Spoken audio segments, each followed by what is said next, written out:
가 무리를 걷는 사건입니다. 여기서 질문. 예수님 분명히 베드로에게 오라 하셔서 무리를 걷기 시작했는데 물 아래로 빠져 들어간 베드로. 예수님은 베드로가 물 아래 빠져 들어갈 것을 아셨을까요? 모르셨을까요? 누가 가르쳐 줬어요? 이브 때? 예수님 다 아셨어요. 이 사건을 이른바 예수님의 하나님 현현, 즉 신현 사건이라고 부릅니다. 그래서 33절 말씀 보면 우리 함께 한 번 더 선포합니다. 배에 있는 사람들이 예수께 절하며 이르되 진실로 하나님의 아들로소이다 하더라.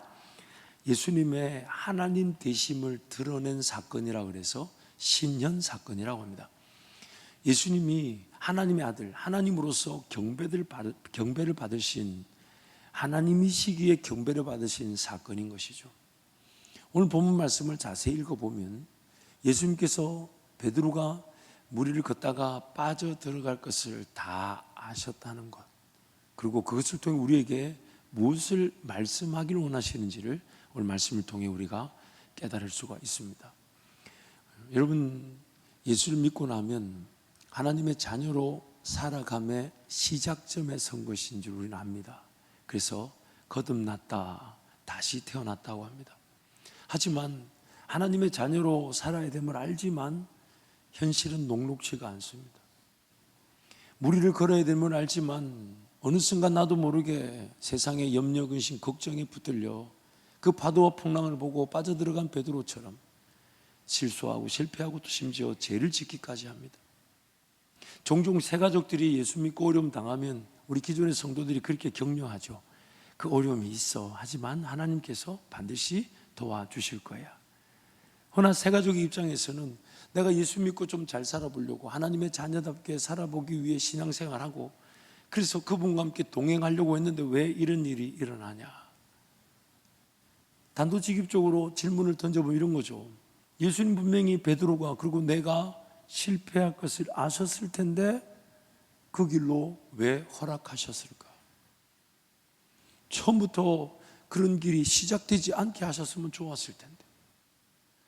더군다나 어떤 일을 시작하고 계획하고 덤벼들 때에는 우리가 그런 정말 꿀뚝 같은 마음, 이것이 하나님 나라를 위해 쓰임받게 해주십시오, 선교를 위해 쓰임받게 해주십시오, 교회봉을 위해 쓰임받게 해주십시오, 하나님이 얼마든지 쓰시는 그런 기업이 되게 해주십시오, 그런 마음으로 시작한 것인데 어느 순간 그 걸었던 길이 실수와 실패와 심지어 나의 죄악으로 넘어지고 쓰러질 때가 있더라는 거죠. 예수님 분명히 그 모든 과정과 내용 또한 나의 연약함, 부족함, 나의 실수, 실패를 다 아셨을 텐데 왜 그 길을 걸어오라 하셨을까? 분명히 그 길에서 실패할 줄 아셨을 텐데 왜 오라 하셨을까? 오늘 본문 말씀이 우리에게 그 실패의 과정을 통해 하나님께서 우리에게 무엇을 원하시는지를 분명히 말씀해 주고 있습니다. 첫 번째, 그 풍랑과 파도가 있는 그 바다로 제자들을 보내신 분이 바로 우리 예수님이셨다는 겁니다. 오늘 22절 23절 말씀 함께 선포합니다. 예수께서 즉시 제자들을 재촉하사 자기가 무리를 보내는 동안에 배를 타고 앞서 건너편으로 가게 하시고 무리를 보내신 후에 기도하러 따로 산에 올라가시니라. 저물매 거기 혼자 계시더니 제자들을 재촉해서 그 배에 태워 건너편, 마가복음 말씀 보니까 벳세다로 가라라고 보내셨다는 거예요. 그래서 이 사건을 요한복음 6장에서 다른 관점에서 기록해 두고 있는데 6장 15절 이렇게 말씀합니다. 함께 선포합니다. 그러므로 예수께서 그들이 와서 자기를 억지로 붙들어 임금으로 삼으려는 줄 아시고 다시 혼자 산으로 떠나가시니라. 이스라엘 백성 그 무리들이 예수님을 임금으로 삼으려 했던 이유가 있습니다. 그 앞에 어떤 사건이 있었냐면 바로 오병이어, 장정만 5천 명이 물고기 2마리와 보리떡 5개로 먹은 사건이 있었어요. 그래서 무리들이 안 그래도 어렵고 힘든데 예수님을 우리 임금으로 세우자라는 그런 오해하고 예수님을 찾는 거죠. 그러니까 예수님이 무리에게서 떨어져서 본인은 기도하러 가시고 제자들은 배에 태워서 물 건너편 벳세다로 가게 하신 겁니다. 그리고 그 사건이 바로 배를 타고 가게 된 것인데 그 배가 엄청난 파도와 풍랑을 만났다는 겁니다. 물론 예수님께서 일부러 제자들에게 그 풍랑과 파도를 일으키셔서 만나게 하신 거라고는 성경이 말하지 않습니다. 인생의 어려움과 문제는 하나님의 본래의 마음, 그 계획이 아니었다고 성경이 말하죠. 우리의 죄와 죄로 말미암아 타락한 세상에서 피할 수 없는 일이 됐는데 그 바다로 보내신 분이 바로 우리 예수님이시라는 거예요.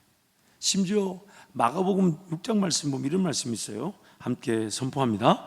저물매 배는 바다 가운데 있고 예수께서는 홀로 무태 계시다가 바람이 거스름으로 제자들이 힘겹게 노젓는 것을 보시고 밤 사경쯤에 바다 위로 걸어서 그들에게 오사 지나가려고 하시매. 심지어 예수님은 기도하시던 그곳에서 갈릴리 바다의 파도와 풍랑 속에 힘겹게 노젓고 있는 제자들을 보셨다라고 성경이 말합니다. 오늘 우리 인생길 하나님께서 우리를 가장 좋은 길로 인도하실 때 이해되지 않지만 사망의 음침한 골짜기를 지나갈 때가 있고 원수의 그 목전에서 예수님과 교제해야 되는 위기 상황이 있을 수 있으며 물 가운데로 지날 때가 있고 불 가운데로 지날 때도 있습니다. 그런데 그 길을 우리 예수님이 다 지켜보고 계신다는 거예요. 다 지켜보고 계신다는 거예요. 다 알고 계신다는 거예요. 그런 물이나 불의 위협이 없는 길로 인도하시는 게 아니랍니다. 사망의 음침한 골짜기가 아닌 평지로만 가는 게 아니랍니다. 문제 어려움 없는 그 원수가 제거된 자리에서 주님과 잔치상을 먹는 게 아니랍니다. 오히려 그 길을 주님이 인도하고 계신다는 것이죠. 그러시면서 이제 제자들에게 이제 그 상황에서 구원하시기 위해 어떤 방법을 쓰셨냐면 큰 배를 띄워가지고 파도와 풍랑에 있는 그 작은 배 타고 고생하는 제자들을 건지러 가신 게 아니라 또한 그 자리에서 분명히 파도와 바람을 명하셔서 잔잔케 하실 수 있으셨을 텐데 이미 그 앞에 배에 함께 계셨을 때는 파도와 바람을 잔잔하게 하셨죠. 근데 그렇게 하실 수 있었을 텐데 그 방법도 취하지 않으시고 어떻게 하셨냐면 물 위를 걸어가셨어요. 이 물 위를 걸은 것에 대한 영적인 어떤 깊은 메시지는 작년 2024년 봄에 제가 우리 부흥회를 섬기면서 요한복음에 예수님의 기적 7가지를 다룰 때 이 내용을 다뤘으니까 그걸 좀 참고하시되 오늘 본문에서 다루고자 하는 간단한 내용은 예수님이 제자들을 건지시기 구원하시기 위해 지하셨던 방법이 물 위를 걸어가셨다는 거예요. 근데 그 물이 잔잔한 바다가 아니라 여전히 파도가 치고 풍랑이 이는 바다였다는 거예요. 그래서 그 물 위를 딱 걸어가게 되자 제자들의 변화가 일어났어요. 그게 뭐냐면 집어삼킬 만한 파도와 풍랑을 보며 두려워했던 제자들이 더 큰 두려움을 만나게 됩니다. 이렇게 얘기하죠. 유령인가 보다 무서워 떠는지라. 파도와 풍랑도 분명히 무서워요. 파도 풍랑도 분명히 우리를 집어삼킬 만큼 무서운데 뭔가 그 파도와 풍랑으로 쓱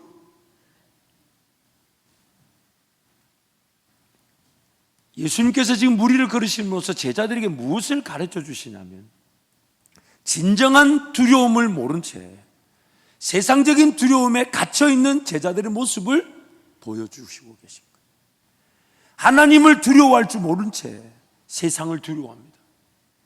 작은 두려움이 있을 수 있지만 진정한 두려움에 비하면 그 작은 두려움을 이겨내게 될 텐데 세상에 염려, 근심, 걱정이 왜 생길까요? 두려움이 왜 생길까요? 하나님을 두려워할 줄 모르기 때문입니다. 두려움이라는 단어를 영어로 fear라고 쓰고 그것을 한국 성경에는 경외라는 단어로 씁니다.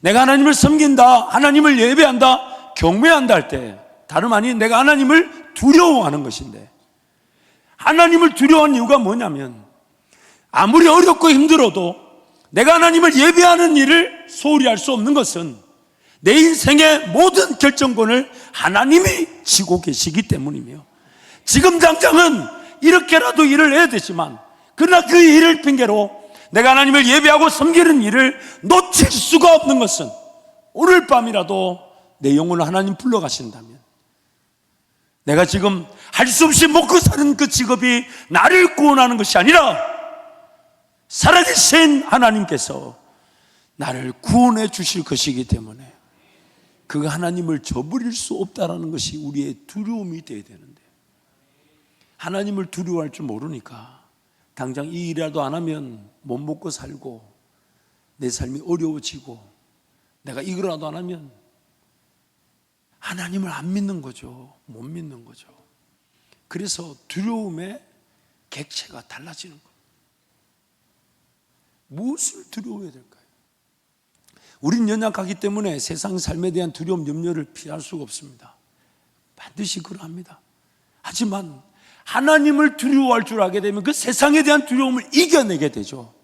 이겨내게 되는데, 하나님께 대한 두려움이 없다 보니 파도와 풍랑에 휩싸여서 세상에 파묻혀 있는 겁니다.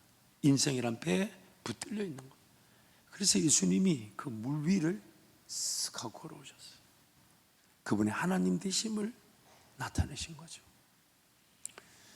유령이라고 벌벌 떨며 무서워할 때 예수님이 내다, 안심하라, 내다, 두려워 말라.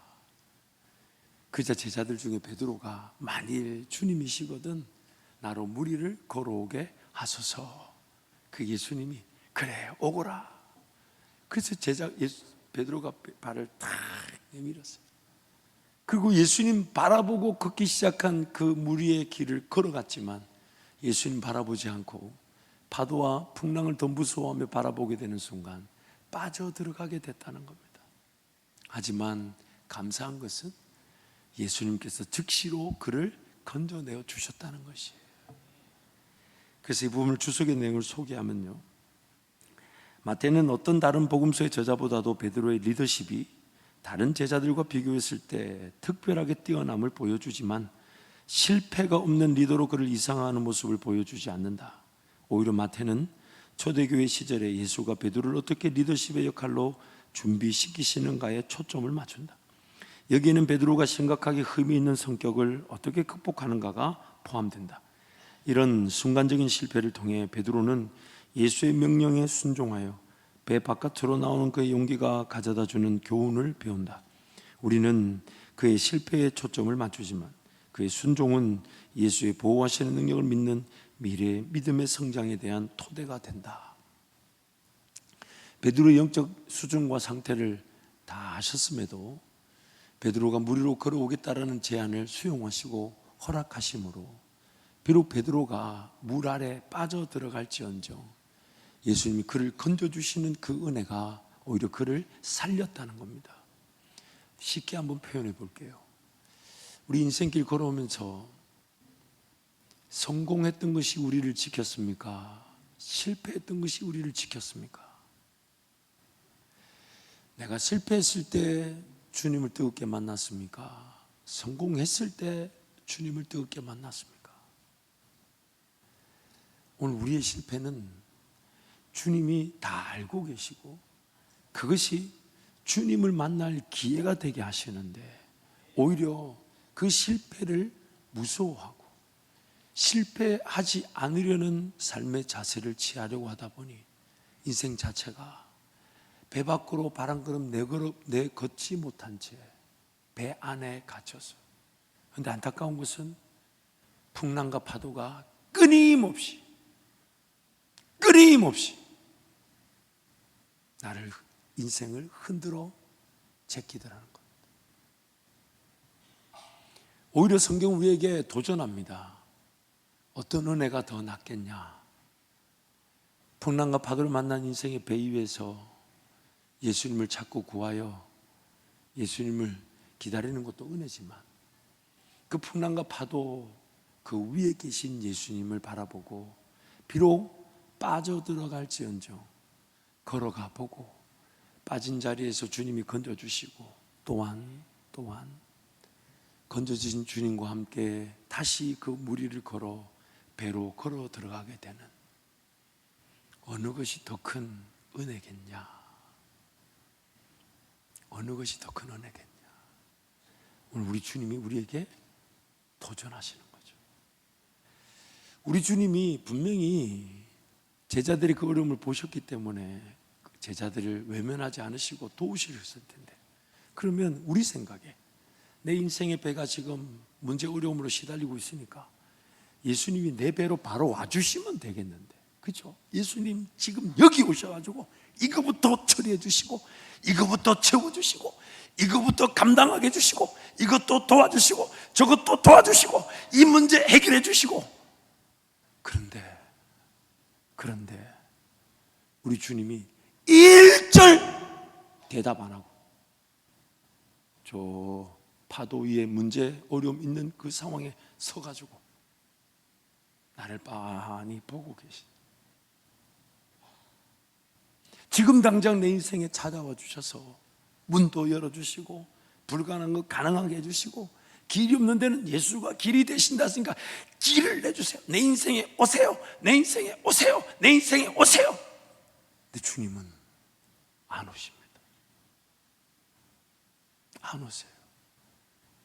오히려 너가 나에게로 오거라. 자꾸만 예수님한테 오세요, 더 오세요, 더 오세요 하지 말고 너가 예수님께로 오거라. 너가 예수님께로 오거라. 그 인생에 붙들려 있지 말고 너가 예수님께로 달려오거라. 예수님 우리에게 그런 기회를 주고 계신 듯합니다. 이거부터 해결되면 제가 주님 따라갈게요. 이거 잘 되면 내 주님 섬길게요. 이거 처리되고 자식들부터 좀 안정화되고 내 삶 좀 돌봐치면, 그러다 보니까 평생 문제와 어려움만 처리하려고 하는 인생에 갇혀 있는 겁니다. 항상 조건이 뭐가 없어요, 뭐가 부족해요, 뭐가 모자라요, 뭐가 안 돼요, 이거부터 해야 될 것 같고 저거부터 해야 돼. 그러다 보니까 인생이, 신앙조차도 하나님 나를 이 땅에 남겨놓으신 이유가 뭘지, 어느 길로 인도하실지, 인생이 피할 수 없는 문제, 어려움, 그거를 해결하기 위한 그 자체가 목적이 아니라 내가 따라가야 될 그 길을 따라가는 게 인생의 목적인데, 어느 순간 내 기도 제목도, 심지어 기도조차도 문제와 어려움이 안 생기면 기도하러 안 오는, 기도조차도 문제와 어려움만 놓고 기도하는 그런 수준이 되어버렸어요. 파도와 풍랑 치는 배 안에 갇혀 있는 거예요. 여러분, 지금 만약에 여러분 기도 제목 중에 뭐가 모자란 게 많고 부족한 게 많고 필요한 게 많잖아요. 다 불신입니다. 왜 그러냐면 오늘 저녁에 내 인생을 데려가시면 그 기도 제목들 자체가 다 의미가 없어요. 우리는 뭘 부족한 게 아니에요. 모자란 게 아니에요. 하나님이 필요하면 채우실 거고 하나님이 필요하면 감당하게 하실 건데, 뭔가 부족함과 모자람을 느끼는 것 자체가 하나님이 일용할 양식으로 나와 함께하고 계심을 믿지 못하는 거죠. 그래서 인생이 내일 일을 염려하느라 허비되는 겁니다. 제가 결혼을 이제 하자마자 신혼여행을 필리핀으로 갔습니다. 필리핀은 뭐 좋은 데를 갔다기보다는 단기 선교를 계획하고 갔어요. 그래서 현지 교회들을 방문하고 목회자들을 이제 방문하려고. 근데 뭐 제 아내가 안 묻더라고요. 왜냐하면 그때는 제가 뭐든지 말하면 다 순종해 줬는데, 요즘은 정말 두려워, 하나님보다 더 높은 곳에 계시진 않은지. 근데 그래가지고 이제 어디 간지 묻지도 않고 뭐 저하고 같이 간다 하니까 뭐 만사가 다 좋은 거죠. 네. 그래서 근데 이제 단기 선교지 막 목회자들을 방문하고 이러니까 뭐 그때는 뭐 별 큰 얘기 하지 않고 이제 갔는데, 그때 저희 아버님이 미국 유학을 준비하고 있으니까 축의금을 이렇게 정리하시고 남은 금액 1,000만 원 정도를 저한테 주시면서 미국 유학을 준비하라고 주셨어요. 근데 제가 그 필리핀 단기 성교 이제 신혼여행 갈 때 그 큰 돈을 들고 갈 필요가 없는데 안쪽 주머니 넣는 걸 잊어버리고 그 필리핀에 가지고 간 거예요. 그래 가지고 가서 이렇게 교회들을 돌다 보니까 지붕이 없다, 뭐 벽이 없다, 뭐가 없다, 다 어려운 교회들이야. 그러다 보니까 나도 모르게 꽃감 빼먹듯이 하나씩 빼먹고 보니까 어느샌가 300만 원인가 썼어요. 그래서 야, 이거 유학가라고 준 돈인데, 그리고 이제 그 다음날 어느 뭐 교회를 갔더니 세상에 이번에는 300만 원이 필요하다는 거예요. 그래서 제가 그날 밤에 기도하면서 하나님, 이거 아버지가 이거 유학가라고 준 돈인데 이거 어느 순간 이거 어떻게 하면 좋냐고 가만히 기도하는데 문득 내가 유학을 가게 되면 얼마가 필요할까 그 생각이 들었어요. 그래서 대략 뭐 비행기 티켓 가격 그리고 뭐 월세하고 이렇게 계산해 보니까 한 2,500만 원, 2천만 원에서 2,500만 원이 필요하더라고요, 최소한. 그래서 2천에서 2,500만 원이 필요하네. 근데 지금 아버지 저한테 준 돈은 1,000만 원이란 말이죠. 그러니까 모자란 게 아니고 2천만 원은 내 유학을 위한 2천만 원을 위한 돈이 아니구나, 이런 생각이 들었어요. 왜? 하나님이 모자라게 주실 분이 아니니까, 부족한 분이 아니니까, 내 길을 나보다 더 잘 아시니까. 그래서 시원하게 다 써버렸어요. 시원하게 도와달라는 대로 다 도와줬어요. 1,000만 원 깨끗하게. 얼마나 잘 썼냐면 그때 당시에는 마닐라 국제공항에 공항세를 내야만 했어요. 그때 10,000원인가 12,000원인가. 근데 그 돈도 계산 안 하고 제가 다 써버렸어요.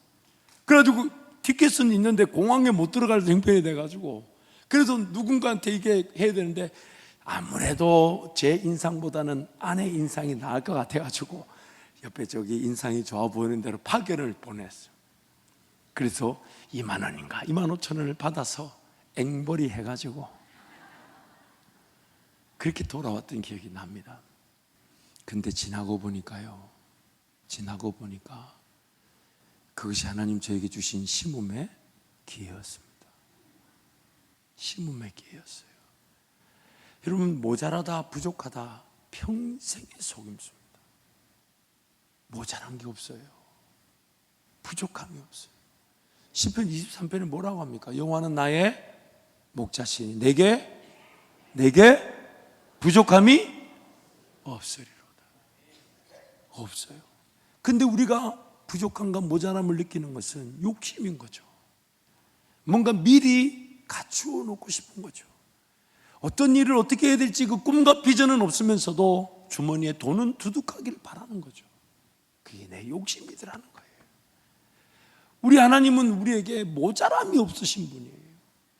자연 세계 모든 만물을 만드신 분이시고 내 영혼을 창조하신 분이시며 나를 위해 영원한 집을 지금 예비해 놓으신 분이 우리 하나님이신데, 우리는 자꾸만 그 하나님을 믿지 못하다 보니 평생 뭐가 모자라고 부족하고, 그리고 거기 모자란가 부족함에 속아가지고 뭘 더 해야 되고 이거라도 안 하면 안 되고 저거라도 안 하면 안 되는 그 욕심에 사로잡히는 거예요.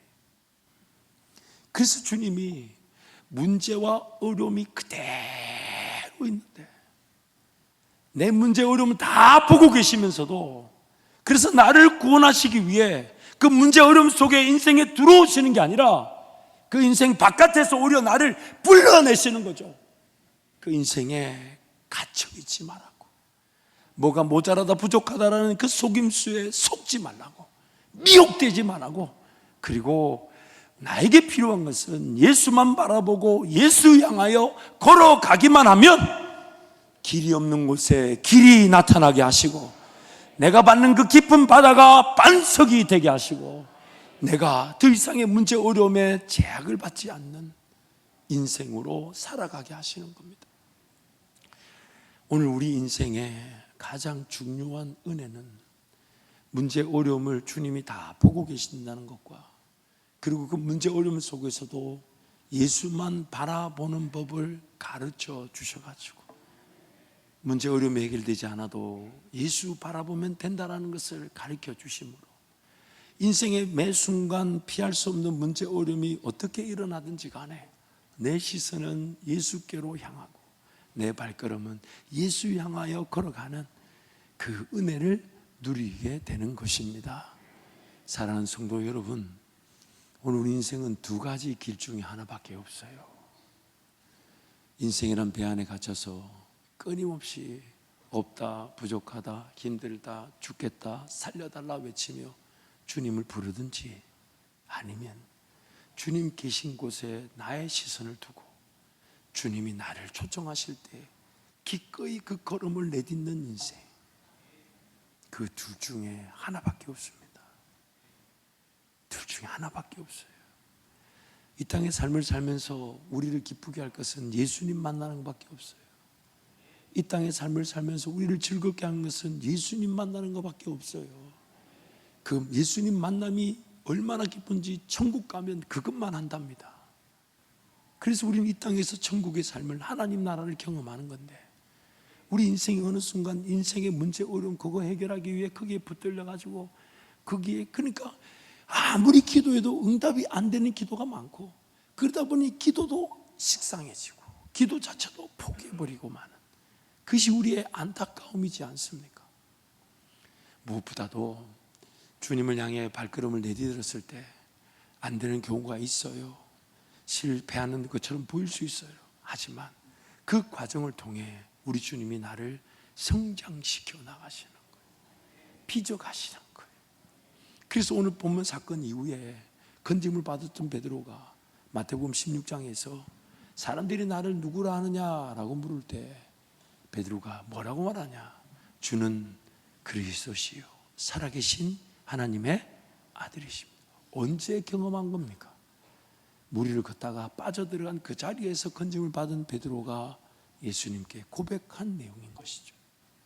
그러므로 오늘 우리 인생은 비록 예를 들어서 내일부터 새벽 기도를 나와야지 하고 내일 안 일어나질 수가 있어요. 그렇죠? 또 내일은 나왔는데 화요일 날 안 나와질 수가 있어요. 그래서 여러분, 새벽 기도는 3일이 고비고 5일이 고비고 7일이 고비고 10일이 고비고 그 다음은 계속 고비예요. 이길 줄 알고 생각하면 착각이에요. 계속 고비예요. 지금도 저는 알람을 몇 개를 맞추는지 모르고, 그리고 제 팔길이보다 약 3배 정도 먼 데다가 던져놔요. 왜? 야, 우리가 얼마나 능력이 대단한지. 무의식 중에 알람을 끄는 능력이 있잖아요. 그러놓고 나중에 화를 내잖아요. 누가 내 알람 껐냐고 지가 꺼놓고. 그러나 그렇게 안 될 때가 있어요. 예전에 어떤 성도가 주일날 사업장 문을 닫아야 되겠다고, 그래서 문을 닫았는데 사업이 너무 어려워졌어요. 그래서 직원들이 사장님을 오히려 설득시켰어요. 사장님, 우리 주일날 문 열자고. 그래서 문을 여는데 저한테 그러는 거예요. 목사님 너무 힘들다고. 그래서 제가 뭐라 했냐면, 그 실패의 과정을 주님이 귀하게 보시고 반드시 그 은혜의 과정으로 인도되어지게 하실 것이라고. 그냥 안 된다, 어렵다라고 내버려 둔 게 아니라, 어쨌든 주님 바라보고 한 걸음이라도 걷고자 했다면 그 걸음은 반드시 주님께 기억되어질 것이라고. 그러기에 오늘 우리 인생도 마찬가지예요. 뭔가 안 된다, 어렵다라고 접어둘 게 아니라 예수 바라보고, 문제 어려움이 있어도 그 문제 어려움보다 예수님을 더 바라보는 훈련의 기회로 삼고, 또한 예수 바라보고 달려가는 발걸음에 예수님 나를 건져 주실 거니까, 그래서 여러분, 시간을 구별하고 물질을 구별하고 또한 헌신의 기회를 구별하고, 어떤 단기 선교든 수련회든 우리 직장 상황이 안 된다, 사업 상황이 안 된다, 그러면 그렇게 안 된다라고 결론을 낼 게 아니라, 하나님 되게 해 주십시오. 되게 해 주십시오. 제가 직장을 내려놓을까요? 이직을 할까요? 이참에 새로운 사업을 하는 건가요? 아니면 신학을 할까요? 하라는 얘기가 아니라 주님께 시도의 기회를 가져보라는 겁니다. 그래서 인생길이 끊임없이 믿음의 길을 걸어가는 거예요. 오직 의인은 믿음으로 말미암아 살리라. 여러분, 믿음으로 산다는 말이 뭔 말입니까? 보이는 길을 간다는 거예요? 안 보이는 길을 가야만 한다는 거예요? 예? 확률이 세상적인 기준에서 높은 걸까요? 확률이 아예 없는 걸까요? 안 가보니까 모르지요.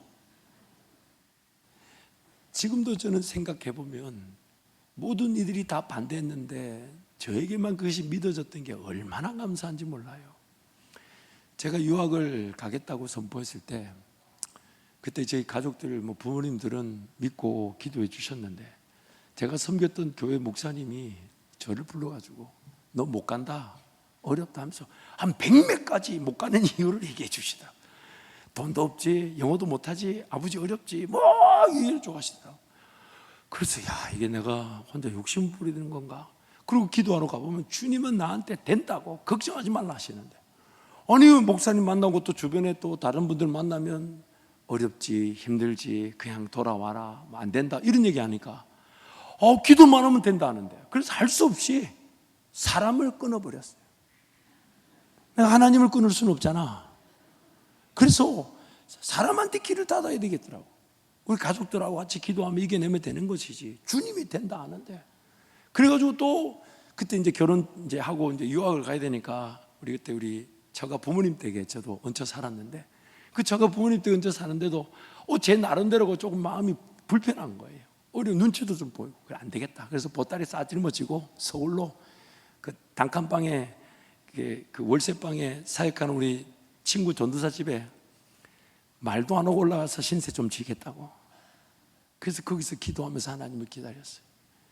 근데 하나님께서 제 인생에 그 길을 열어주셨던 것이죠. 제가 우리 영환 목사님의 제안을 받고 교회로 초청이, 이제 목사님이 아무도 모른다, 나하고 너만 안다 그러시면서, 그러나 주님의 뜻을 보자고 제안하셨을 때 모든 사람들이 반대했어요. 제 아내조차도 힘들어했고, 기도하신다는 저희 어머니조차도 그건 아닌 것 같다라고 얘기하시더라고요. 근데 기도만 하면, 단어가 가슴 속에서 너무 뜨겁게 가득 차가지고 두 글자 한 단어예요. 기도만 하면 출발.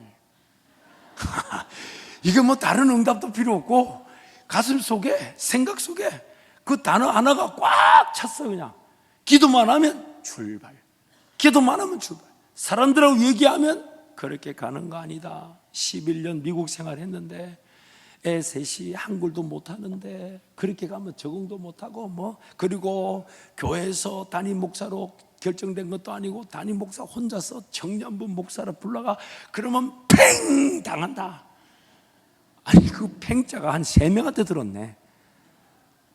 근데 기도만 하면 주님 가자고, 기도만 하면 부르시는 거예요.